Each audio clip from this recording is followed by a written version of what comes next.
अस्सलाम वालेकुम, क्या हाल है यार सबका। उम्मीद है आप सब लोग खैर खैरियत से होंगे। तो भाई आपकी क्या आज वो वीडियो आएगी आखिरकार जिसका आप सबको बहुत ज़्यादा इंतज़ार था।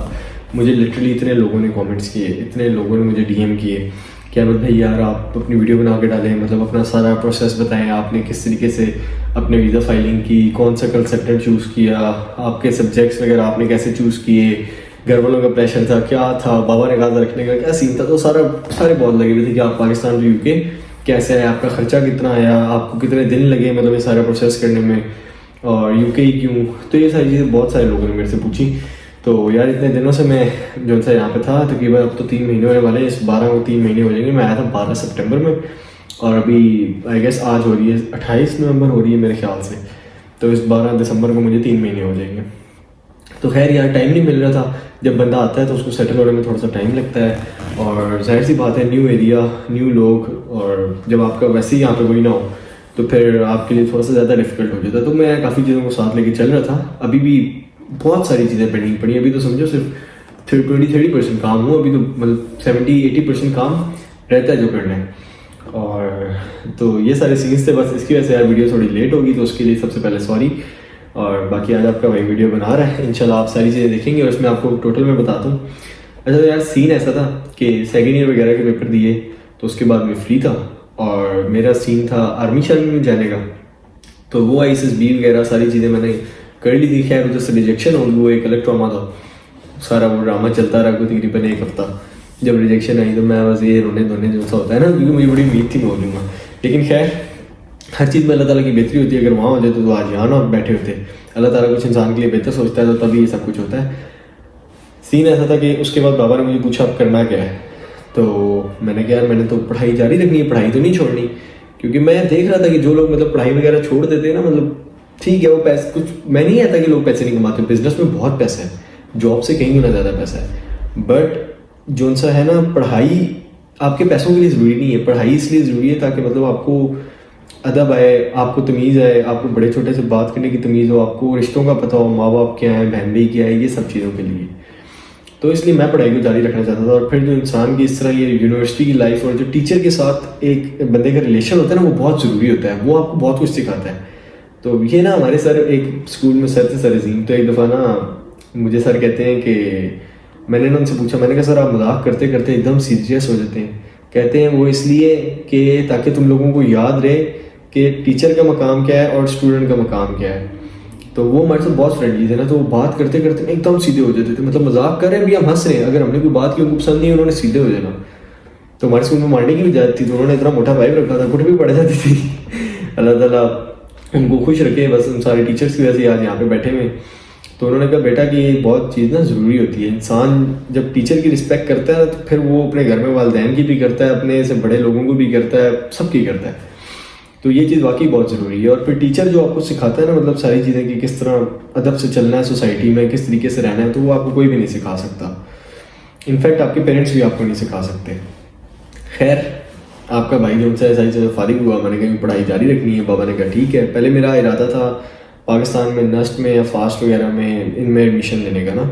तो फिर मैंने सोचा, मैंने कहा यार इधर कुछ है ही नहीं। तो फिर बाबा ने कहा एक काम कर, तुम ना बाहर चले जाओ। बाबा ने ही ये मुझे बोला था, तो बाबा का डिसीजन था। बाबा ने कहा आप बाहर चले जाओ। तो मैंने कहा यार कोई मसला ही नहीं, चले जाएंगे। तो मामा को मेरा ये था कि मतलब ये बाहर जाएगा, इसको पता लग जाएगा, मतलब लग समझ जाएगी। मामा सोचती थी बाहर जाके ना बिल्कुल सीधा हो जाएगा। तो मैं कहा अच्छा यार ठीक है। मामा कहती थी प्रदेश ना बंदे को सीधा करना था। मैं कहा देखेंगे यार कौन सा प्रदेश है, हम भी सीधे हो जाएंगे फिर। तो मैं ना थोड़ा सा शरारती था, जो जो अभी तक मैं जानता हूँ, अपने आप को मैं जानता हूँ ना, मस्ती नहीं ख़त्म हो सकती मेरे अंदर से। तो वो कहते हैं ना कीड़ा था, वो कीड़ा अभी तक है। खैर तो बाबा ने कहा कि यार तुम चले जाओ बाहर। मैंने कहा सेट है। सबसे पहले जो मैंने कंट्री अपने लिए चूज़ की थी ना, वो थी ऑस्ट्रेलिया। मैंने ऑस्ट्रेलिया चूज़ की, और बाबा की चॉइस थी और मेरी चॉइस थी ऑस्ट्रेलिया। हमने कहा ऑस्ट्रेलिया जाएंगे, अब्रॉड की तरफ का दिमाग था। तो बाबा ने कहा ठीक है। पहले मैंने सबसे पहले अपने लिए सब फर्स्ट प्रायोरिटी रखी थी। मैंने कहा था यार BDS करूँगा ना, डेंटल। अब मैंने जब डेंटल का पता किया ना ऑस्ट्रेलिया में सब कुछ, तो बहुत महंगा पड़ रहा था। मतलब पाकिस्तान में वही डेंटिस्ट्री जो सी मुझे पड़ी थी 1 करोड़ के मतलब खोखे के लगभग, और जो ऑस्ट्रेलिया में ना वो तकरीबन मेरा 4 लग रहा था, उससे मतलब 4 गुना ज़्यादा। तो एग्जैक्ट मेरे 4 लग रहे थे। तो मैंने कहा ये तो बहुत महंगा है ना, तो मतलब बाबा भी अगर देंगे तो किस तरह कर पाएंगे? हर साल करोड़ रुपया निकालना बहुत मुश्किल बात है। एक गो में बंदे ने लगाने हो ना, बंदे की तब कमर टूट जाती है। वो हर साल बंदा निकालता रहे तो कहाँ से इतने पैसे लेके आए? तो फिर हमारा प्लान चेंज हुआ। मैंने कहा चलो उधर ही ऑस्ट्रेलिया ही रहते हैं, हम लोग ना फील्ड भी चूज़ कर लेते हैं। तो ऑस्ट्रेलिया में मैंने मेलबर्न चूज़ किया था सिटी, और मैंने जो सा एक जो चूज़ की थी यूनिवर्सिटी, वो थी लाट्रोब। हाँ, लाट्रोब यूनिवर्सिटी थी और मेलबर्न में थी। तो मैंने कहा इधर जाएंगे और याशी करेंगे।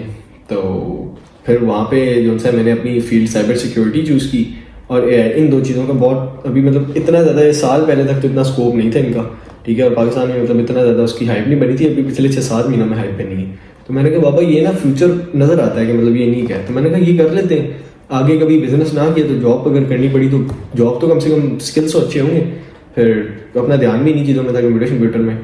अच्छा बायो मैंने क्यों पढ़ी, अब वो भी मैं आपको बताता हूँ। लोग कहेंगे भाई कंप्यूटर में ध्यान था तो बायो की पढ़ी। बायो मैंने पढ़ी मामा की वजह से। जब मैं 9-10 में था तो भाई ये माना जाता था मेरी माँ के अकॉर्डिंग कि जो बच्चे बायो नहीं पढ़ते वो नालायक होते हैं, मतलब जिन्होंने कंप्यूटर रख ली वो नालायक बच्चे ठीक है ना। और ये मतलब मम्मा ने कहा नहीं भी बायो पढ़ेगा। मैंने पढ़ ली। 10th में मार्क्स भी अल्हम्दुलिल्लाह काफ़ी अच्छे थे। मेरा A1 ग्रेड था, 82 या 83% मार्क्स थे, मुझे अच्छे तरीके से अब याद नहीं है। और फिर FSC में ही मैंने बाबा को पढ़ा कंप्यूटर साइंस। बाबा तो शुरू से कहते थे ना, वो मतलब वो सीन था पढ़ना है पढ़ो ना पढ़ो बाढ़ में जाओ, मेरा क्या है बाबा का ये वाला सीन था। तो बाबा वो चिल बंदे हैं। तो मैंने पापा को कहा मैंने कंप्यूटर साइंस पढ़नी। पापा कहते बेटा तुम कंप्यूटर ही पढ़ोगे ना, कोई मसला नहीं, तुम रखो। मैंने कहा मैं ICS रखूँगा। मुझे खैर मामा ने नहीं रखने दिया, तो मामा ने नाराज़ हो जाना, ये करना वो करना। मैंने बायो रख ली है। तो जब सेकंड ईयर के पेपर दे के फ्री हुआ ना, तो फिर जब देख रही ना कि आगे फील्ड ही नहीं समझ में आ रही। मेरे सेकंड ईयर में थोड़े नंबर कम आए थे, आई गेस 72% थी या 75% थी, यूँ कुछ परसेंटेज थी, और वो भी एग्जैक्टली याद नहीं है। और उसके अलावा ये सीन था कि जो आसपास के लोग थे ना, उनमें से किसी के, मेरे एक कज़न है उसके 1056 नंबर आया FSC में मे बी, हाँ। और एक कज़न है उस्मान जो जर्मनी गया है, उसको तो आप लोग जानते ही हैं, उसके आए थे 1030। उन लोगों की भी मतलब जो सा है MD कैट में पास नहीं कर रहे थे। तो पाकिस्तान के हालात तो ये थे। तो हमने कहा यार इतने नंबर लेके भी जो नहीं मिल रहा दाखिला, तो फिर फ़ायदा क्या है, वो तो फिर बात तो सेम नहीं होगी। तो फिर मैंने जब मामा को बात समझ में, मामा ने कहा सही कह रहा है। फिर इन लोगों ने सेकंड ईयर की बात का भाई फील्ड तेरी अपनी मर्जी है, ताकि कल को तुम मुझे ब्लेम ना करो, क्योंकि मैंने मामा को सेकंड ईयर के बाद बड़ा बोला, मैं क्या यार आपने रखवा दी थी, अब देखो कोई फील्ड ही नहीं समझ में आ रही। खैर ऑस्ट्रेलिया में वो फील्ड चूज़ की, लेकिन ऑस्ट्रेलिया ने अपनी पॉलिसीज उन दिनों में बहुत ज़्यादा रिवाइज कर रहा था ना। वो रिवाइज करते वो इस जगह पे आके खड़ा हो गया कि मतलब जो मेडिकल के बच्चे हैं वो फाउंडेशन ईयर लगाए बगैर, वो भी कुछ यूनिवर्सिटी में, कुछ तो कह रही थी रखना ही नहीं है ना कंप्यूटर साइंस में मेडिकल के बच्चों, और कुछ कह रही थी कि मेडिकल के बच्चे फाउंडेशन ईयर लगाए बगैर यूनिवर्सिटी में मतलब कंप्यूटर साइंस में दाखिला नहीं ले सकते, मैथ्स का पेपर देना लाजमी है। तो मैथ्स आपके भाई को वैसे ही करनी खाता था। हिसाब बड़ा पक्का है मेरा, वैसे ही मैं शेख हूँ तो हिसाब तो मेरी उंगलियों पे, ये अलजबरा शलजबरा ये जो था ना, ये दिमाग ख़राब करता था, ये थ्योरम वगैरह कर मैं लेता था सारा कुछ। तो फिर मैंने कहा यार ये नहीं मैंने करना, और फिर मैंने वीज़ा अप्लाई भी किया। मेरा कंसल्टेंट बहुत अच्छे थे, मुबारक भाई जो थे, वो अब मेरे हैं थोड़े से दूर के रिलेशन है उनके साथ, लेकिन वो कज़न है मेरे एक तरह के। तो उन्होंने जो उनसे GSL पाकिस्तान की कंसल्टेशन है, और वहाँ पे सर शाम हुआ करते थे, तो वो तब आए हुए वो ऑस्ट्रेलियन यूनिवर्सिटीज़ के साथ लिंक थे, उन्होंने काफ़ी कुछ हेल्प की। और फिर सारा उन्होंने केस मेरा करवाया, ऑफर लेटर लेके दिए, कंडीशनल सब कुछ हो गया। बट जो उनसे एंड पे मैंने जब वीज़ा फाइल किया, मैंने फ़ीस भी सबमिट करवा चुका था। मेरी तब फीस थी आई गेस $24,000 ऑस्ट्रेलियन डॉलर्स।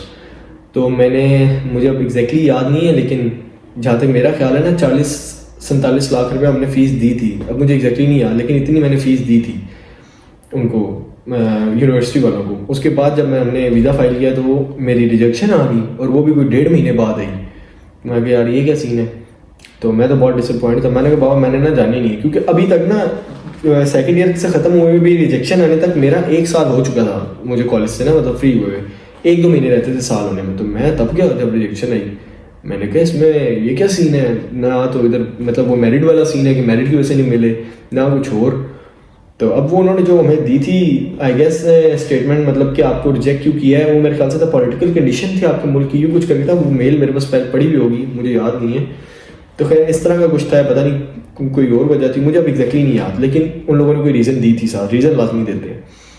तो खैर मैं कहा बाबा मैंने ना बाहर जाना ही नहीं है। मैं कहा मेरा दिमाग ख़राब हो रहा है, मैं साल से वेला घर बैठा हूँ, तो मैं वैसे ही घर बैठना नहीं चाहता था। मैं कहता था यार या तो फिर काम करना शुरू कर दो, ठीक है, तो या तो फिर पढ़ो।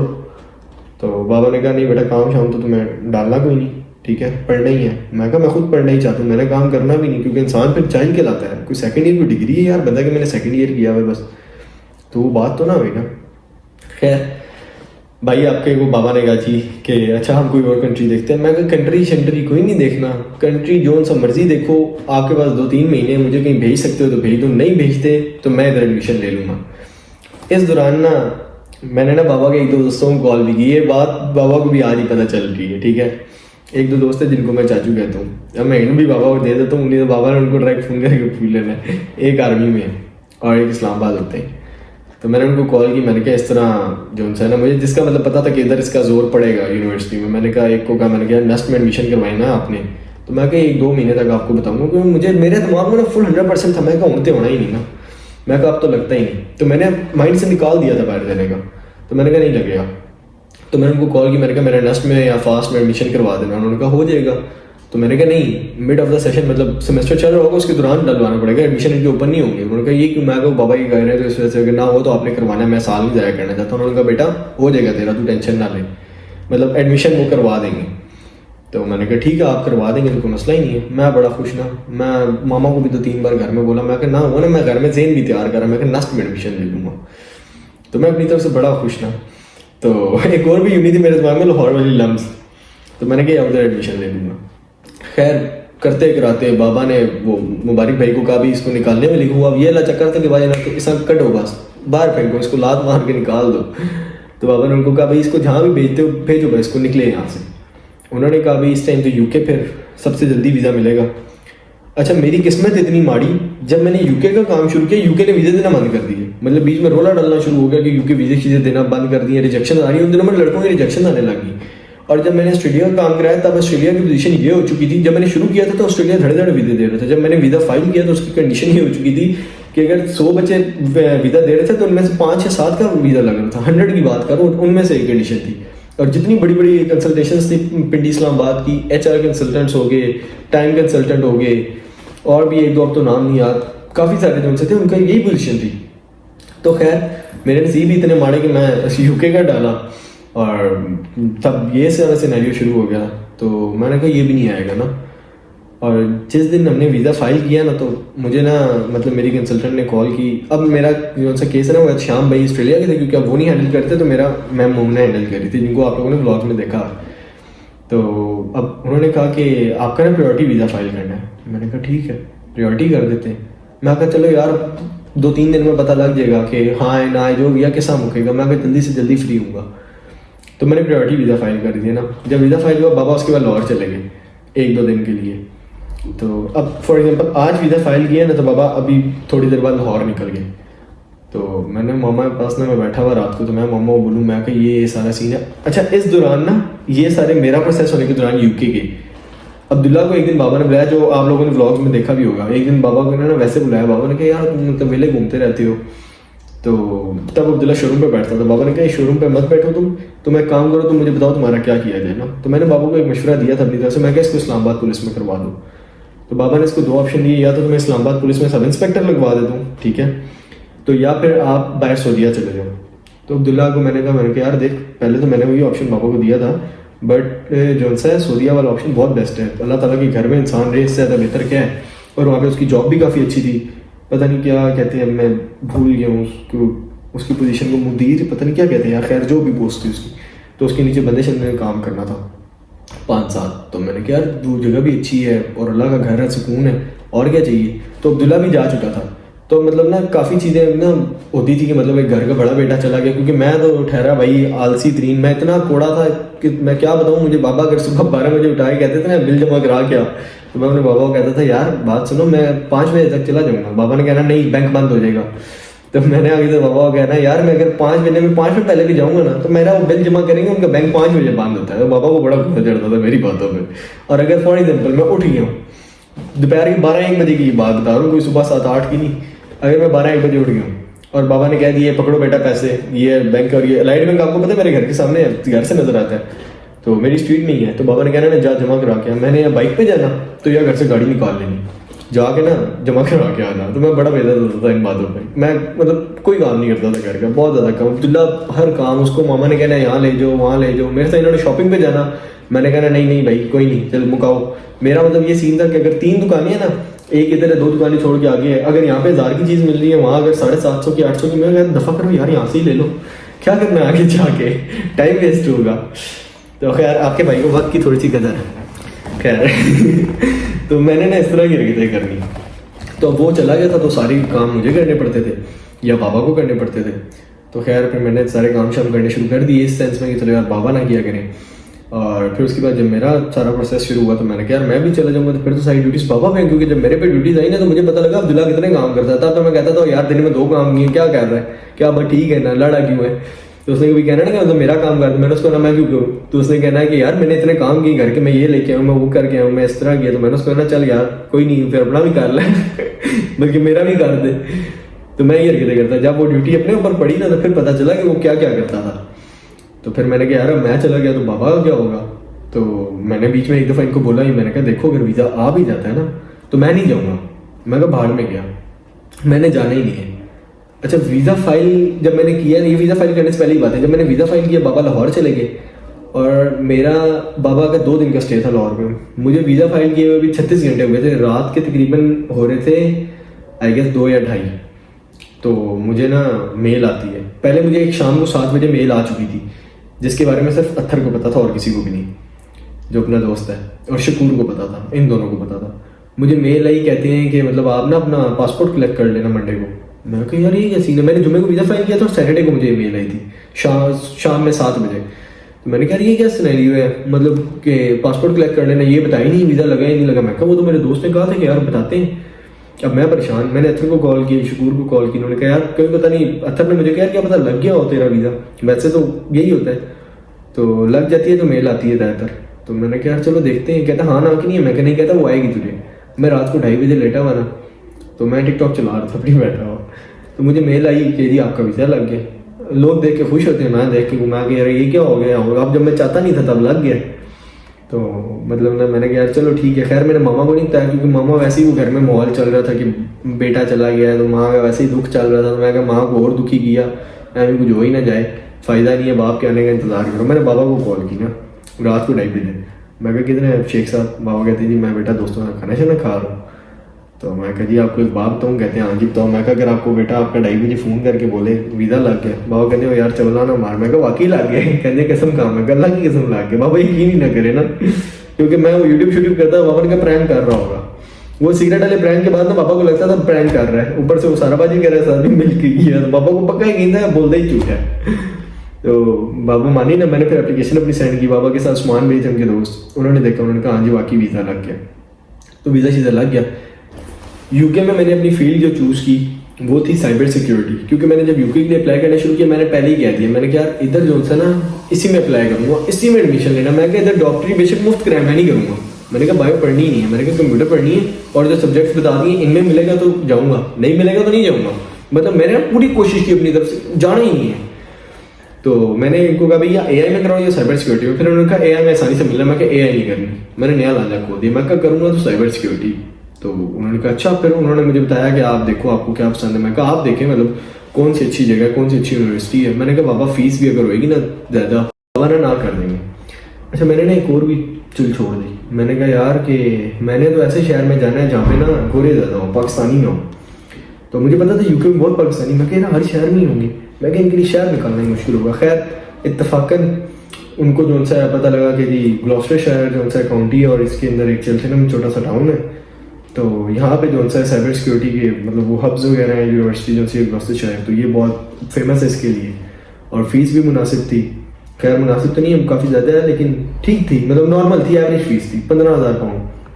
वैसे मेरी फीस थी 16,700 पाउंड। फिर वो इनका एक होता है कि मतलब स्कॉलरशिप वो सारों की मिलती है तकरीबन 1500 पाउंड्स की स्कॉलरशिप मिली, और वो फिर हो गया मेरा तकरीबन 15,100 पाउंड्स ईयरली फीस आप लोगों को बता रहा हूँ। और 3 साल की डिग्री है, BSc साइबर सिक्योरिटी मेरा कोर्स है, बैचलर्स। तो अब ये सारा कुछ हो गया, ये सारी चीज़ें मेरी मर्जी की निकली, मैं कह रहा जाना तो पैना ही पैना। खैर फिर वो सारा कुछ शुरू हो गया कि यार जो सा करें आप चीज़ें वगैरह ले लो और इलेक्शन शुरू करो। वो फिर सारी तैयारियों शारियों में लग गया। अपनी मैंने NHS की फीसें जमा कराई, अपनी वो सारे जितना भी हेल्थ का सारा सीन है वो किया। तो वो सारा कुछ मैंने तकरीबन 14-15 लाख रुपए मैंने वो दिया था, आई गेस मेरे 3 सालों की हुई भी। हाँ, तो सारा कुछ मतलब किया हुआ था, GP वगैरह registered, each and everything was done. मेरे आने से पहले ही मैंने अपने कंसल्टेंट को कहा, मैं कि यार सारा कुछ आप ही करोगे, मतलब मैंने कुछ भी नहीं किया। मेरा कौन अगर इसमें 2% भी लो ना, मेरा रोल ही कोई नहीं। मैं सिर्फ क्या, मेरा काम था, अगर कंसल्टेंट ने मुझे कॉल की है भाई सुबह आपके डॉक्यूमेंट्स चाहिए, अहमद भाई उठ रहे हैं, सोया हुआ, बिल्कुल मैं तो अक्सर इस तरह जाता था। मैं मोहना अगर ब्लॉग देखेंगी वो हंसेंगी, मैं अक्सर मैम पे ऐसे जाता था। मैंने नीचे शॉर्ट्स पहनी हुई होती थी, ऊपर ना इसी तरह कोई एक आधी शर्ट पहनी हुई है, सो के उठाऊँ मुंह भी नहीं धोना। बाबा ने रात को ना डॉक्यूमेंट्स ला के रख देने कि बेटा ये सुबह दे आना। तो मैंने वो डॉक्यूमेंट्स उठाने और गया, गाड़ी नींद में चलाते हुए गए, जाके डॉक्यूमेंट्स दिए, मैम मैं जा रहा हूँ। मैम ने कहना आप सो के उठ के आए हैं? मैंने कहना हाँ। तो मैंने कहना वो तो नज़र आ रहा है आपकी शक्ल देख के, मुंह भी नहीं धोया यार ऐसे ही। मैंने कहा हाँ भाई आपको डॉक्यूमेंट्स चाहिए थे, देने आ गया।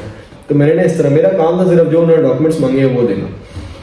तो ये सारा सिनेरियो चलता रहा। बाकी इसके लिए जो स्टेटमेंट वगैरह रिक्वायर्ड थी, पहले ऑस्ट्रेलिया की वैसे ही हमारी बनी हुई थी, ऑस्ट्रेलिया के लिए बहुत ज़्यादा रिक्वायर्ड थी। तो वो तकरीबन था कोई 1,25,00,000 रुपए की स्टेटमेंट चाहिए थी। तो वो काफ़ी अर्सा फिर वो बैंक की स्टेटमेंट बनी थी, साल पूरे ही तकरीबन, तो 9-10 महीने।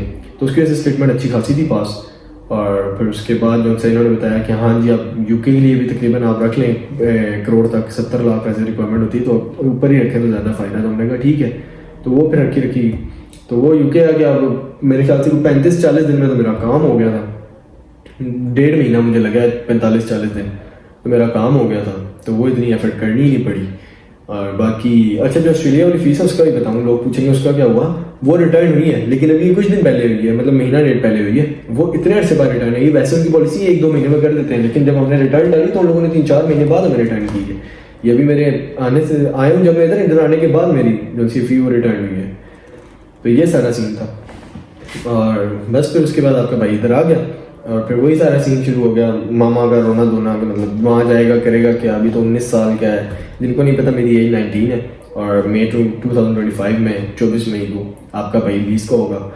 तो मामा ने कहा कि इस तरह ये है, ये तो मतलब रिस्पॉन्सिबल भी नहीं है, ऐसे है वैसे। मैं कहा यार कर लूँगा। तो मामा ने कहा बेटा परदेश बड़ी बुरी चीज़ है। वही जो सी घरेलू बातें होती हैं यार सारी, मुझे करते हुए भी उलझन होती है कसम से कि मतलब क्या है, मैं इधर आ जो मैंने एक्सपीरियंस कर ली, क्या है यार, मतलब सिर्फ आपको जिस चीज़ की कमी महसूस होती है ना वो है फैमिली।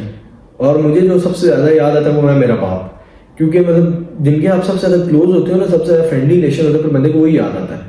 और बाबा के साथ मेरा रिलेशन इतना अच्छा था ना, लोगों के तो अपने माँ बाप से रिलेशन ताल्लुकात नहीं सही, तो लोग तो पास बैठ के कहते नहीं हमने कभी बात ही नहीं की। बहुत से मेरे दोस्त ऐसे हैं जो कहते हैं यार बाबा के साथ किस तरह बात करी, ये वो देखते हैं तो कहते हैं यार तेरी तो बड़ी लक है, तेरे बाप तेरे साथ बात करता है।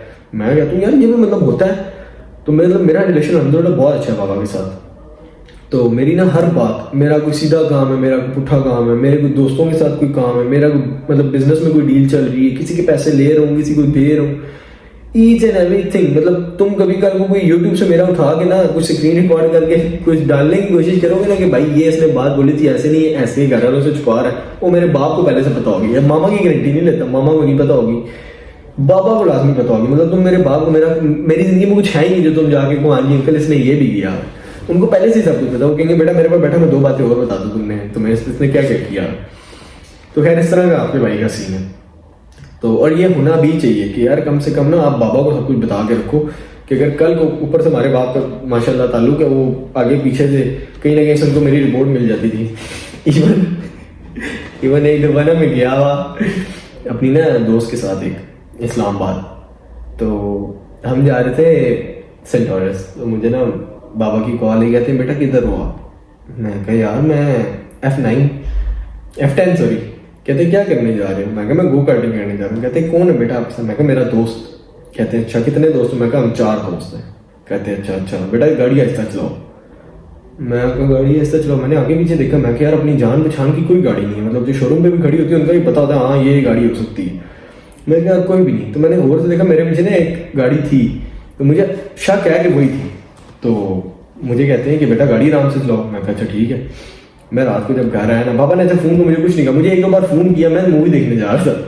तो मुझे ना फ़ोन करके कहते हैं मैं मूवी देख रहा हूँ, उसके दौरान कॉलिंग उठ के बैठ गया। मैंने अटेंड की। कहते हैं किधर हो। मैं क्या F10 गो कार्टिंग। कहते हैं कौन सी वाली। मैं कहा इधर, कहते हैं शाम को 5 बजे तक घर आ जाना। मैं कहा मैं थोड़ा सा लेट हो जाऊँगा, मैंने दोस्तों को ड्रॉप करना। तो कहते हैं अच्छा। बाबा ने मतलब मुझे रिएक्शन दिया, मुझे शक भी हो गया बाबा को पता तो नहीं चल गया। मैं कहा यार ये क्या हो गया, लेकिन फिर बाबा ने कहा अच्छा चलो ठीक है। मैं जब रात को घर आया ना, तो मतलब सारे दोस्त ही थे, एक दो लड़कियां थी बीच में दोस्त थे। तो मैं जब घर आया ना, बाबा आगे कहते हैं कि आ जरा वॉक पे चले।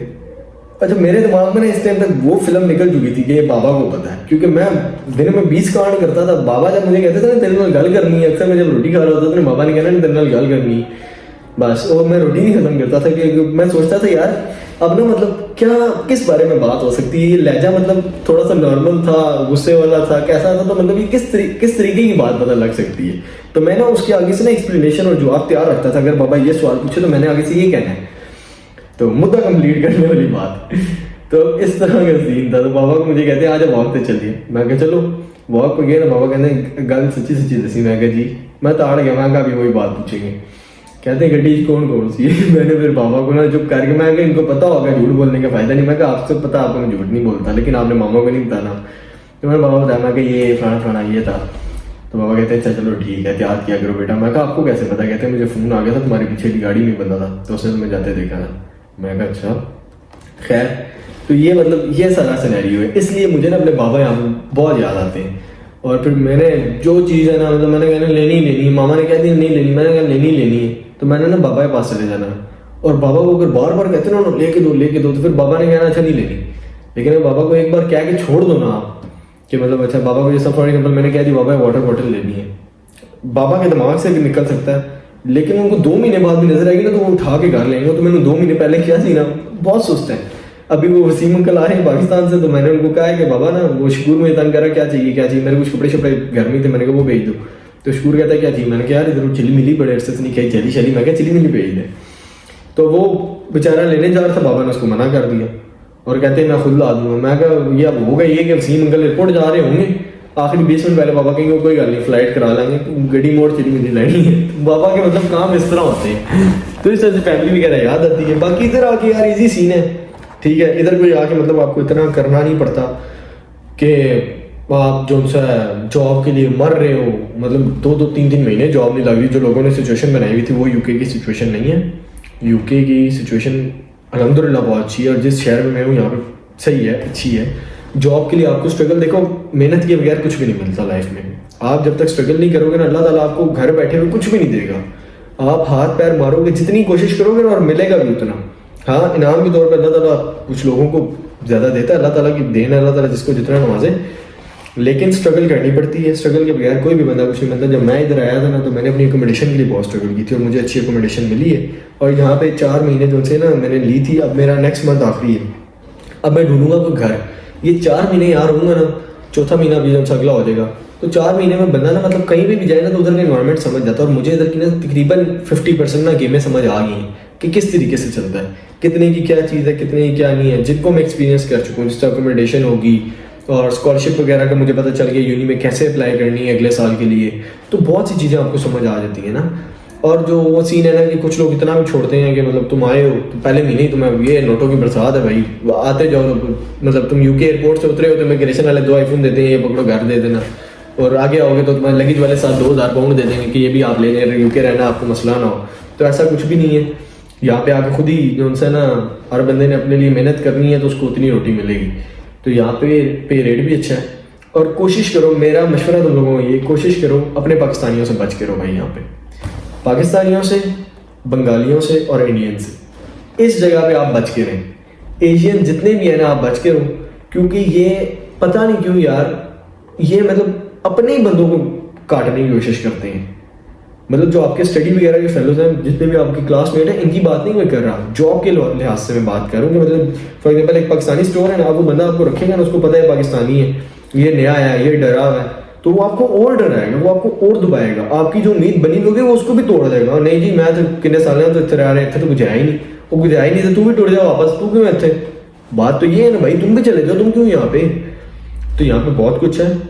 और जो मतलब बंदे के जो यहाँ पे आना चाह रहा है, जिसके दिमाग में ख्वाब है यहाँ पे आने के, मैं तो 110% कहूँगा लाजमी आओ, एक बार लाइफ में लाजमी एक्सपीरियंस करो किसी यार मैं कहता हूँ यहाँ पे थक्कड़ भी यूनिवर्सिटी में एडमिशन ले लोगे ना, इतना कोई इशू नहीं है, किसी भी यूनिवर्सिटी में एडमिशन ले लो, ये जो उनसे है ना वर्ल्ड रैंकिंग में होनी चाहिए, सब बकवास है यार, सब बकवास। मैं नाम लेता हूँ लोगों को पाकिस्तान में पता नहीं कौन सी यूनिवर्सिटी है, ठीक है, और यहाँ पे ये जो है एक किस्म का पूरे यूके में साइबर सिक्योरिटी के जो हब्स है उधर उस यूनिवर्सिटी में पढ़ूँ, टॉप रैंकिंग में यूके की यूनिवर्सिटी, और लोगों को हमारे नाम नहीं पता। तो लोगों का काम है बातें करना, उन बातों को दफ़ा करो, उनके ऊपर ध्यान देना छोड़ो और अपनी लाइफ के ऊपर ध्यान दो। जो चीज़ एक बार सोच लो ना ये करनी है, वो मेरे घर वाले बड़े कहते थे यार लोग क्या कहेंगे, फलाना क्या कहेगा, ढमकाना क्या कहेगा, और यार बाढ़ में गए। मैंने शुरू से इस चीज़ की परवाह नहीं की। मैं अपने दोस्तों के साथ भी फिरता था ना, मेरे मामा ने कहना ना कि फलाने ने देखा वो तुम्हें क्या कहेगा, उसने देखा ये तुम्हें क्या कहेगा, मैं कहता यार मैंने उसके पैसे देने, या मैंने मतलब उसको कर्जा शर्जा देना है, मैं जो सा पल्ला बढ़ाऊँ उसके पैसों पे हूँ। मैंने कहा यार छोड़ो लोग क्या कहेंगे, हम अपनी लाइफ जी रहे हैं, वो अपनी लाइफ जी रहे हैं, वो क्या कुछ करते हैं तो हमसे पूछ के करते हैं, तो हम क्यों मतलब रहे। मैं कहा आप लोगों को पता है क्या हो रहा है, कोई गलत काम नहीं कर रहे, याशी कर रहे, अपनी दोस्तों के साथ है, खेल कूद रहे हैं, कोई गलत काम नहीं है अल्हम्दुलिल्लाह, तो बस सही है ना यार, ठीक है जाने दो। और पेरेंट्स की भी चीज़ें रिस्ट्रिक्शंस इतनी ज़्यादा नहीं होनी चाहिए, हाँ लेकिन नज़र लाजमी रखनी चाहिए, ये तो बहुत ज़रूरी है। एक एज में ना बंदे को लगता है कि यार क्या, जब बंदा 16-17 साल का होता है ना, बंदा कहता है यार मैं सबसे बड़ा फन्ने खान और मेरे वालिद साहब मुझे ना रोकें, सबसे ज़्यादा मेन ये बात होती है। लेकिन उधर जो उनसे ना थोड़ी नज़र रखनी चाहिए बंदे को ना, तब बंदा नहीं बिगड़ता। जो इस वजह में ना बिगड़े ना वो फिर आगे जाके नहीं बिगड़ता। और ये बात ना बहुत कम लोगों को समझ आती है, जो मैंने बड़ी जल्दी रियलाइज़ की है, क्योंकि मेरे हर पुट्ठे सीधे काम में ना मेरे बाप की मुझे टेक थी। सिंपल सी बात करूँ, मैं जो कुछ था ना मैं अपने बाप के दम पे था। मैंने कोई गलत काम करना, मैंने किसी को कुटना है, मैं लड़ना तो मेरी हॉबी थी ना, मतलब हफ्ते में 2 लड़ाइयाँ किए बगैर तो सुकून नहीं आना है। इधर भी जब से आया हूँ, मैंने व्लॉग में बताया 2-3 गोरों को मैं चंडे शंडे लगा चुका हूँ। उस दिन आई स्ट्रीट पर आया, उनको भी मार दिया था मैंने, खैर वो एक अलग बात है, फिर भी बताऊँगा। लेकिन बाबा की हर चीज़ में टेक थी। मैं कोई सही काम करता था बाबा बहुत अप्रिशिएट करते, कोई गलत काम करता था ना उसमें मतलब फंस जाता था जब, तो बाबा ये नहीं करते थे कि मतलब यार तूने क्या किया, ये ऐसे वैसे, ये नहीं यार, उस टाइम मुझे सपोर्ट करते थे कि निकालते थे। तो और मुझे नज़र आता था कि हाँ यार ये इधर से इस मुश्किल से गुजर के आए हैं हम, मतलब ये किया है, इतनी एफर्ट लगी है इससे निकलने में। तो फिर वो मुझे बाद में बेइज्जत करते थे कि ये तूने क्या किया, अब तू देख तेरी वजह से इतनी हमें ये चीज़ करनी पड़ी, ऐसे ऐसे करने पड़ा। तो वो उन सब चीज़ों को ना अगर जो बंदा समझ जाए ना उसके लिए बहुत बेटर है। और जिसका अपने बाप के साथ, मैं कहता हूँ जैसे मेरा रिलेशन है बाबा के साथ, बहुत कम लोगों को होगा, 1% भी नहीं होगा लोगों का। अल्लाह का शुक्र, अल्लाह ताला बाबा को ज़िंदगी दे। और इधर सबसे ज़्यादा याद भी जो है ना मुझे वालिद साहब की आती है, और यही सीन है बस। बाकी यार यहाँ आओगे, यहाँ का कुछ भी मुश्किल नहीं है, लिटरली कुछ भी मुश्किल नहीं है, चीज़ें खुद समझ आने लग जाएंगी। और मैं अगर यहाँ पे समझाने बैठूंगा ना, तो मुझे बहुत से लोगों में मैसेज आए हैं, मैंने कुछ बीच में बातें की, उन्होंने कहा सर हमारे जिस शहर में, हम कोई मैनचेस्टर में है, कोई उधर बर्मिंघम में है, कोई लंदन में, उन्होंने कहा सर इधर तो इस तरह, इधर तो इस तरह। तो उन्हें बहुत सारी चीज़ें जो होती है ना, मतलब वो हो जाती हैं, और क्या उसको कहें, मतलब कह सकते हो कि मतलब क्रॉस कर जाती है एक दूसरे को, कि मतलब नहीं मिल पाती। तो वो बंदा समझता है कि यार ये शायद झूठ बोल रहा है। तो इसलिए मैं अगर समझाने बैठूंगा ना तो बहुत सी चीज़ें हैं जो समझाऊंगा, और बहुत सी चीज़ें रह जाएंगी। तो इसलिए जब खुद आओगे, उन चीज़ों को एक्सपीरियंस करोगे, जो बेसिक था वो मैंने बता दिया, अपनी यूनी का पता करके आना, यहाँ पे आते ही सबसे पहले BRP कलेक्ट करना, अपने कागज सारे कलेक्ट कर लेना, सिंपल एंड स्ट्रेट फॉरवर्ड बात। एक अपना अकाउंट खुलवा लेना, बस इनफ है। ये नहीं कि आप जो सारे बैंक में, और ये बात याद रखना, वर्चुअल बैंक्स में अकाउंट खोलना जितने मर्जी, जैसे मोन्जो हो गया, रेवोल्यूट हो गया, वाइज हो गया, पायोनियर हो गया, पेपाल हो गया, इनमें जो मर्जी करते रहो, इनका कोई सीन नहीं है, और इनका कोई आप लोगों को मतलब कोई भी चक्कर नहीं है, टैक्स नहीं इन पर पड़ता, ईजी सीन है इनका। तो ये आप कर सकते हो। जो फिजिकल बैंक है उसको जो है अपना इजी रख के ध्यान से इस्तेमाल करना, ताकि कोई इशू वगैरह उसमें ना आए, बस उस चीज़ से बच के रहना।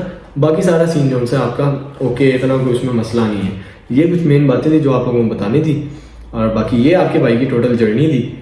और मैं तो यार एक बात बताऊँ ना, तो लोग पूछेंगे क्या पाकिस्तान की लाइफ या यूके की लाइफ, तो भाई मेरे लिए पाकिस्तान से आगे कुछ भी नहीं है। मुझे अगर कोई अल्लाह ताला कोई ऐसा सबब बना देना, ना पैसा दे दे अल्लाह, देखी क्या बात है भाई अल्लाह ताला देगा इंशाल्लाह। मेरे बस में हो ना, मैं यहाँ पर 3 दिन क्लास लूँ, कसम से 3 दिन क्लास लूँ, मंडे ट्यूसडे वेडनेसडे। मैं वेडनेसडे की रात को फ्लाइट कराऊँ, मैं पाकिस्तान चला जाऊँ, और मैं संडे की रात को फ्लाइट कराऊँ और यहाँ पर मंडे की सुबह दोबारा आ जाऊँ। मैं इस तरह करना शुरू कर दूँ अगर मेरे बस में हूँ, क्योंकि मेरे सारे दोस्त वहाँ पे हैं, और अल्हम्दुलिल्लाह दोस्ती भी मेरी बहुत अच्छी है यार। जितने भी सारे दोस्त हैं, अल्लाह का शुक्र है, सारे बहुत ख्याल रखते हैं। उन्होंने मेरे पीछे से, आप लोग व्लॉग्स तो मैं अब यहाँ आ गया तो आप लोग नहीं देख रहे ना, लेकिन मैं जानता हूँ मेरी एक कॉल जाती है ना, तो वहाँ पे 4 बंदे मेरे घर में पहुँच जाते हैं। कि अंकल हमें बताएं क्या काम है, आंटी हमें बताएं क्या काम है, किसी ने कहीं जाना है, किसी को कोई भी काम है। मैं रात के 2:30-3 बजे उनको फ़ोन करता हूँ ना यार, तो वो एक सेकंड में, पिछले दिनों बाबा की तबीयत ख़राब हुई तो मैं इधर था, तो बाबा ने अब किसी को कॉल नहीं की, मामा भी उम्र पे थी, तो मैंने कॉल की अपने दोस्तों को, तो क्योंकि मुझे ना उनके ऊपर सबसे ज़्यादा भरोसा है भाई, तो मैंने ना, मुझे अपने रिश्तेदारों से भी ज़्यादा उन पर भरोसा है सिंपल, क्योंकि मुझे मेरी दोस्ती बहुत अजीज है। तो मैंने ना अपने दोस्तों को कॉल की, शकूर को तो बाबा की कॉल आ गई थी, वो तो उठा भागा फ़ौरन हॉस्पिटल। मैंने हनी को कॉल कर दी, मैंने कहा शकूर ऊपर से मेरा फ़ोन उठाना बंद कर दिया बगैरत ने, तो मैंने हनी को कॉल की, तो वो भी पहुंच गया। अत्थर को फ़ोन किया, वो भी पहुंच गया। ये लोग विद इन 5 to 6 मिनट्स, बाबा कहते हैं जब मैं उठाऊँ तो ये सारे सामने बैठे हुए थे मेरे, तो वो बाबा मुझे लगे यार तूने सबको क्यों भेज दिया, वहाँ से दानी भी आ गया।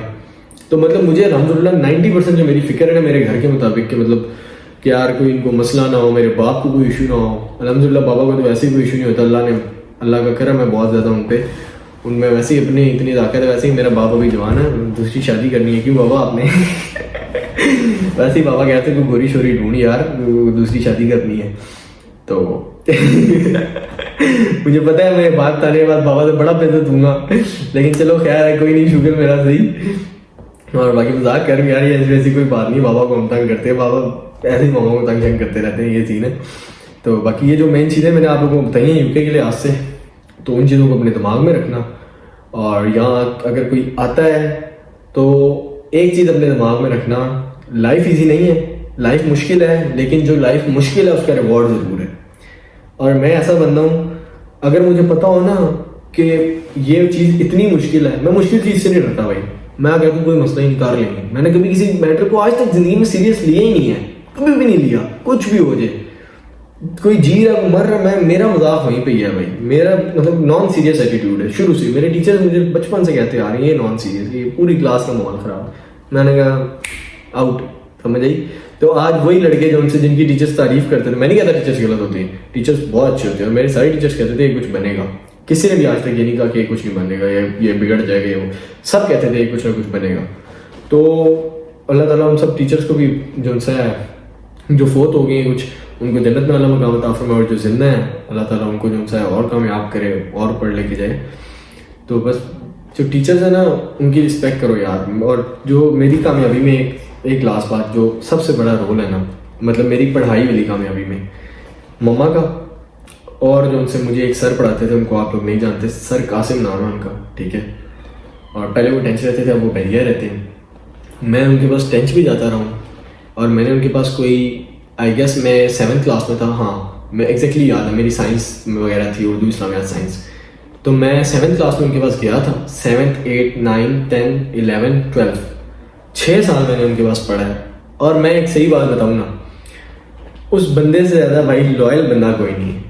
अगर आप सर ने कह दिया ना 9 बजे आना है, तो आपने आना ही आना है। आप नहीं आओगे अगले दिन, सर आपको घर नहीं जाने देंगे, अपने घर में रख लेंगे कि बेटा तू सुबह 9 बजे मैं तो उठाऊंगा, तू आता नहीं है। इस तरह के मतलब कोई भी नहीं करता आजकल के दौर में, किसी को नहीं पड़ी होती कि ये पढ़े, लेकिन वो वाहिद बंदे हैं कि जिनको खुशी होती है कि यार मेरा जो सा स्टूडेंट है ये इसका कुछ बन जाए। हम उनको अपने उस वक्त दिल में इतना बुरा जानते थे, यार सर क्या कर रहे हैं, मतलब सर ऐनी रख लेते हैं, सर को पता है नहीं, इस तरह मतलब सब बच्चे बोलते हैं, हमने इस तरह बोलना ना। तो जब अब जो उनसे ना अब रियलाइज होता है, जब हमें कोई पढ़ाने वाला नहीं है, कोई इस तरह बिठाने वाला नहीं है ना, तो बहुत ज़्यादा होता है कि यार मतलब वो तो हीरा बंदा था।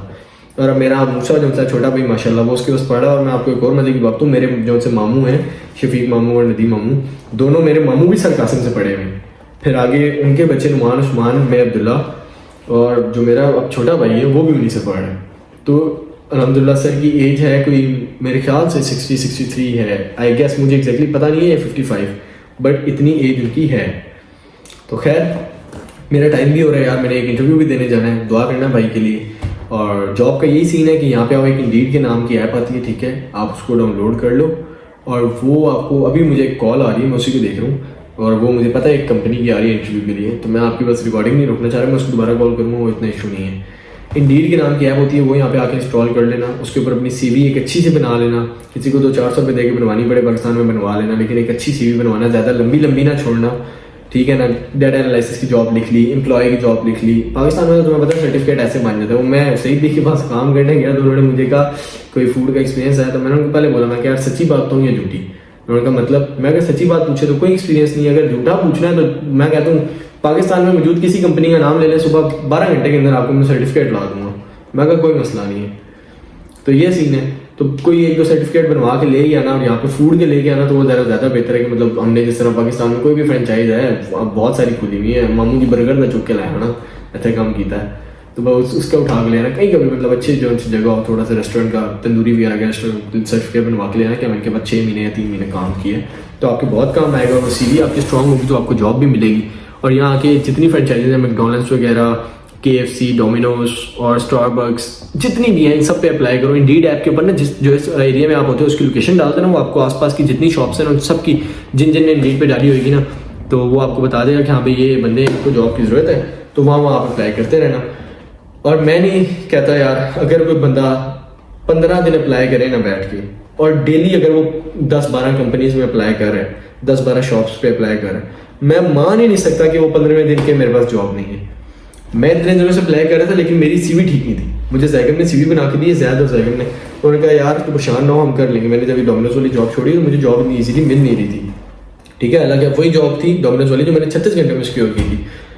और ये जब से सीन था तो फिर उन्होंने कहा मैं बनवा के देता हूँ तेरी CV। और फिर मुझे जैगम ने CV बना के दी और वो जब मैंने डाली है और माशाल्लाह उसने काफ़ी अच्छी CV बना के दी थी। वही सीन है कि लंबी नहीं छोड़ी हुई, सिंपल 1-2 बातें लिखी। एक अपने पापा की कंपनी का लिखा हुआ था कि जी उधर सेल्स ऑफिसर, और एक जो है मैंने लिखा हुआ था कि डाटा एंट्री वगैरह की जॉब शॉप की हुई, ये लिखा हुआ था। जिन चीज़ों को पता है, कुछ नॉलेज भी है, कोई पूछे तो बता सकता हूँ भाई क्या होता है, तो वो चीज़ें लिखी हुई थी। तो अब उसके बिहार पर मैंने 8-10 जगह अप्लाई किया था, जिनमें से मेरे पास 4 इंटरव्यू कॉल्स हैं। अभी एक जा रहा हूँ रॉक्सी लेन, 5 बजे मेरा इंटरव्यू है, टाइम हो रहा है 4 का, घंटे बाद इंटरव्यू है, वहाँ जाना है। एक कंपनी की कॉल आई, मैं जानता हूँ, मैंने इसको रात को अप्लाई किया था, मुझे इसका नंबर याद है, इनमें 75 आता और वही लिखा आ रहा था। तो इनको एक कॉल करनी है दोबारा, ये भी इंटरव्यू के लिए बुला रहे हैं। सेंसबरी में मेरा दोबारा इंटरव्यू है, मैकडोनल्ड्स में मेरा कल इंटरव्यू है, कल 10 बजे सुबह के मैकडोनल्ड्स में इंटरव्यू है, और कल शाम के 6 बजे मेरा सेंसबरी में इंटरव्यू है, और अभी के 5 बजे घंटे बाद मेरा रॉक्सी लेन्स में इंटरव्यू है। और एक और यहाँ पे शॉप है जिसके अंदर हम गए थे, क्या नाम था, ड्रग्स वाली शॉप थी, मेरे दिमाग में नाम नहीं आ रहा, जिधर हमें अंदर गए तो मैं आपको दिखा रहा था, कॉस्मेटिक की शॉप थी। उन्होंने मुझे कहा था आप CV लेके आए, हम आपको रखेंगे। KFC के अंदर मेरी बात हुई है, मैंने 1-2 जॉब्स होल्ड पे रखी हुई ताकि मैं, क्योंकि मुझे ज़्यादा नहीं किया कि यार अब तू कहीं पे भी जल्दी ना कर, अब तेरे पास अल्लाह ताला ने ऑप्शन दे रहा है ना। पहले देख जब नहीं आ रहा था तू कह रहा था कहीं पे भी लगे, अब जब सारों को इंटरव्यू दे दे, 5-5 दिन के होल्ड पे रख, सब जब इंटरव्यू आ जाए ना, पता लग जाए यहाँ से रिजेक्शन है, यहाँ से ठीक है जी हम यहाँ पे जा सकते हैं। 3 तो कंपनी या एक कंपनी भी तुम्हें अगर करती है तो उसमें चले जाना, अगर 2 भी कंपनी हो तो तुमने उसमें से सिलेक्ट करना है कि यार मुझे करीब कौन सी पड़ रही है, ठीक है, मुझे वेज कौन ज़्यादा दे रहा है, और किस में मेरी ट्रैवलिंग, अगर दोनों कंपनीज दूर है, फॉर एग्जांपल एक ग्लॉस्टर में एक ट्रस्टबरी में, तो मैं किधर पैदल जा सकता हूँ, कभी ग्लॉस्टर तो जा नहीं सकता, तो ट्रस्टबरी 30 मिनट्स वॉक है तो मैं जा सकता हूँ, अगर कभी पैसे ना हो तो वहाँ पे भी जाया जा सकता है। तो इस तरह की चीज़ें। और अल्हम्दुलिल्लाह यार मुझे अच्छे यहाँ पे भी भाई मिल गए। वो कहते हैं इंसान की नीयत अपनी अच्छी हो तो इंसान को लोग भी अच्छे मिलते हैं।